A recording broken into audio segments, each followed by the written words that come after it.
Hello everyone, welcome back to my YouTube channel Sai Khushi creations.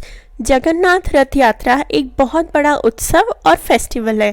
Jagannath रथ यात्रा पर आप भगवान जगन्नाथ की पूजा किस प्रकार से करें, आज के वीडियो में मैं आपको ये दिखाने वाली हूँ।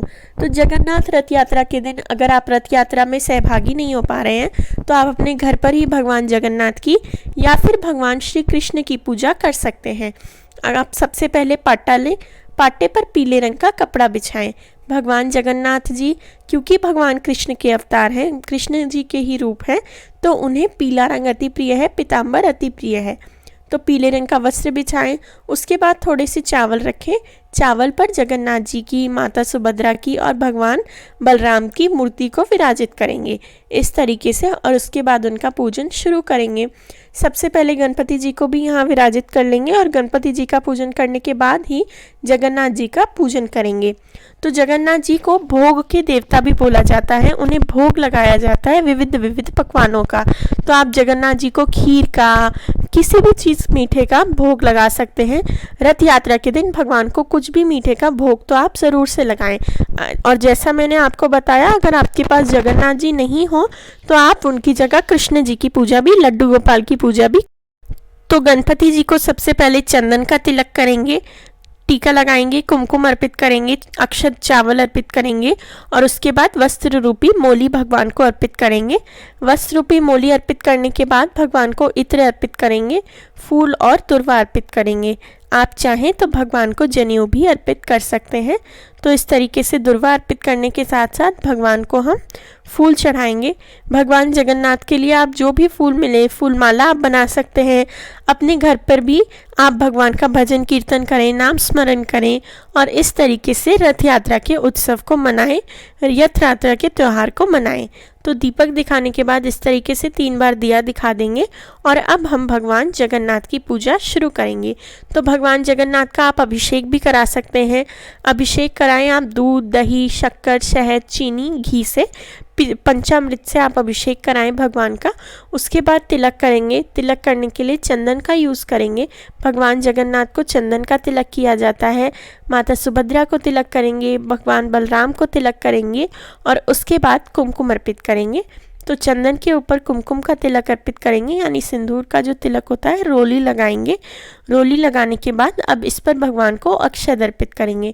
आप भगवान जगन्नाथ को तिल भी अर्पित कर सकते हैं।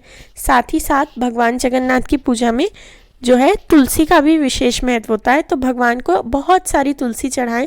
अगर आपके पास ज़्यादा तुलसी हो तो आप भगवान के लिए तुलसी माला बना सकते हैं, और अगर कम तुलसी हो तो एक पत्ता भी पर्याप्त होगा। जितनी तुलसी हो उतनी आप चढ़ा सकते हैं। इसके बाद वस्त्र रूपी मोली मैंने अर्पित करी है। वस्त्र रूपी मोली भगवान को अर्पित करने के बाद अब हम इत्र लगाएंगे।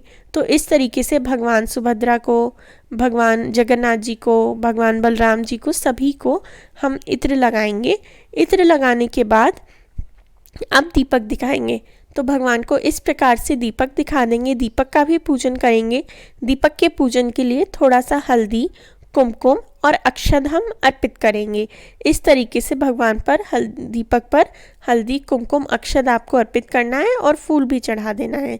अब भगवान को भोग अर्पित करेंगे। तो भोग में सबसे पहले जल चढ़ाएंगे और भगवान जगन्नाथ के हर भोग में तुलसी दल आपको ज़रूर से डालना है। जैसे भगवान कृष्ण की पूजा करी जाती है, लड्डू गोपाल की पूजा करते हैं, वैसे ही जगन्नाथ जी की पूजा भी करेंगे। तो जगन्नाथ जी को बहुत सारी तुलसी चढ़ाएंगे। पर एक बात का ध्यान रखें, गणेश जी को तुलसी नहीं चढ़ाई जाती है। तो गणेश जी को भोग भी अलग से रखेंगे और गणेश जी की पूजा में तुलसी उन्हें नहीं चढ़ाएंगे, उन्हें दुर्वा चढ़ाएंगे। अब फूल चढ़ाएंगे। पीले रंग के फूल मिल जाए तो बहुत अच्छी बात है, वरना आपको जो भी फूल मिल रहे हो आप भगवान को वही फूल अर्पित कर सकते हैं। तो इस तरीके से मैंने भगवान जगन्नाथ को पीले रंग के फूल चढ़ा दिए हैं। माता सुभद्रा को आप लाल रंग के फूल चढ़ा सकते हैं। माता सुभद्रा को आप श्रृंगार सामग्री भी अर्पित कर सकते हैं। तो इस तरीके से भगवान को मंजरी सहित तुलसी मैंने चढ़ा दी है और उसी के साथ साथ भगवान को आप तुलसी का हार, माला जो पहनाना चाहें वो पहना सकते हैं। आज के दिन तुलसी माता की भी पूजा करें। तुलसी माता को हल्दी, कुमकुम अर्पित करें, जल अर्पित करें और इस तरीके से आपको तुलसी माता की पूजा भी कर लेनी है। तो ये देखिए, पूरे पंडाल को अच्छे से सजा लेंगे। रथ यात्रा त्यौहार तो है ही, और उसी के साथ साथ एक बहुत बड़ा उत्सव भी है, इसलिए अच्छे से साज सजावट करें, भगवान के पास फूल चढ़ाएं, फूल माला चढ़ा सकते हैं। आप घर पर भी रथ यात्रा कर सकते हैं, मंदिरों में रथ निकलता है तो आप वहाँ रथ यात्रा देखने जा भी सकते हैं। इसके बाद प्रसाद अर्पित करेंगे। प्रसाद में जैसा मैंने आपको बताया, जल में भी आपको तुलसी डालनी है और उसी के साथ साथ जो भी प्रसाद आपने बनाया हो उसमें भी आपको तुलसी रखनी है। तो इस तरीके से तुलसी रख देंगे। अब उड़ीसा में चावल का विशेष महत्व होता है, वहाँ का खाने में चावल की प्रमुख भूमिका होती है। तो आप भगवान को चावल से बनी हुई मिठाइयों का भोग लगा सकते हैं। आप भगवान के लिए जो है गुड़ चावल बना सकते हैं, खीर बना सकते हैं, आप पायसम बना सकते हैं, फिरनी बना सकते हैं, जो आप बनाना चाहें वो आप बना सकते हैं। तो इस तरीके से इसके बाद भगवान को फल अर्पित कर देंगे। फल के ऊपर भी तुलसी दल अर्पित करेंगे। तो मैंने गणपति जी को अलग से केले चढ़ाए हैं, तो उस पर मैंने तुलसी नहीं रखी है। तो इस तरीके से भगवान जगन्नाथ की आपको पूजा करनी है। इसके बाद आपको भोग प्रसाद सब कुछ अर्पित करने के बाद भगवान की आरती करनी है। आरती करने के बाद आपको दक्षिणा अर्पित करनी है। तो अगर आपको मेरा वीडियो अच्छा लगा हो जगन्नाथ जी की रथ यात्रा की पूजा का, तो मेरे वीडियो को लाइक करें। मेरे चैनल साईं खुशी क्रिएशंस को ऐसे और वीडियोस के लिए ज़रूर सब्सक्राइब करें। कपूर आरती करके अपनी पूजा को पूर्ण करें। वीडियो अच्छा लगा हो तो ऐसे और वीडियोस आप मेरे चैनल पर जाकर देख सकते हैं। Thank you very much for watching. Please like, share and subscribe. Thank you. आप मुझे इंस्टाग्राम और फेसबुक पे भी फॉलो कर सकते हैं, लिंक आपको डिस्क्रिप्शन बॉक्स में मिल जाएगा। धन्यवाद।